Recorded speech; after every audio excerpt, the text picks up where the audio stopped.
এই অঞ্চলেও আমাদের বোনদেরকে দফায় দফায় গ্রেফতার করে রিমান্ডে নিয়ে অপমান করা হয়েছে, নির্যাতন করা হয়েছে। ও আমার মা বোনেরা, আপনারা মন খারাপ করবেন না। নবী করিম সাল্লাল্লাহু আলাইহি ওয়াসাল্লাম ইসলামের সুমহান নিয়ামত নিয়ে যখন মানুষের কাছে দাওয়াত নিয়ে পৌঁছলেন, মক্কায় অসহায় সাধারণ মানুষগুলোই প্রথমে তাকে কবুল করেছিল।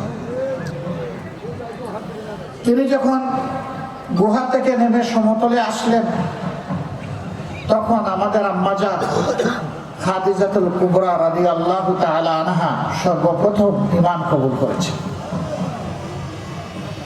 কাজেই নবী করিম সাল্লাল্লাহু আলাইহি ওয়াসাল্লামের জবানি থেকে যিনি ঈমান কবুল করেছিলেন, আপনারা ওনার উত্তরসূরি, আপনারা সম্মানিত, আপনারা গর্বিত। ইসলাম কবুল করার পরে মক্কার লোকেরা তিলে তিলে কষ্ট দিয়ে যাদেরকে খুন করেছে, আহত করেছে, গোলাম বানিয়ে রেখেছে, তাদের মধ্যেও সর্বপ্রথম যিনি রক্ত দিয়েছেন, জীবন দিয়েছেন, শহীদ হয়েছেন, তিনি একজন মা, আমাদের আম্মাজান হযরতে সুমাইয়া রাদিয়াল্লাহু তাআলা। উহুদের কঠিন ময়দানে নবী করিম সাল্লাল্লাহু আলাইহি ওয়াসাল্লামকে ঢাল হয়ে যে মা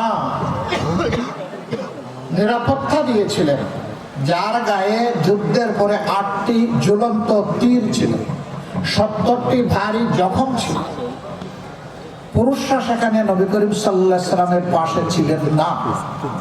এই কঠিন সময়টায় আমাদের আম্মাজান হযরতে মুসাইবা রাদিয়াল্লাহু তাআলা আনহা রাসূল করিম সাল্লাল্লাহু আলাইহি ওয়াসাল্লামের জীবনের সবচেয়ে কঠিন সময়ের সঙ্গে হয়েছিলেন।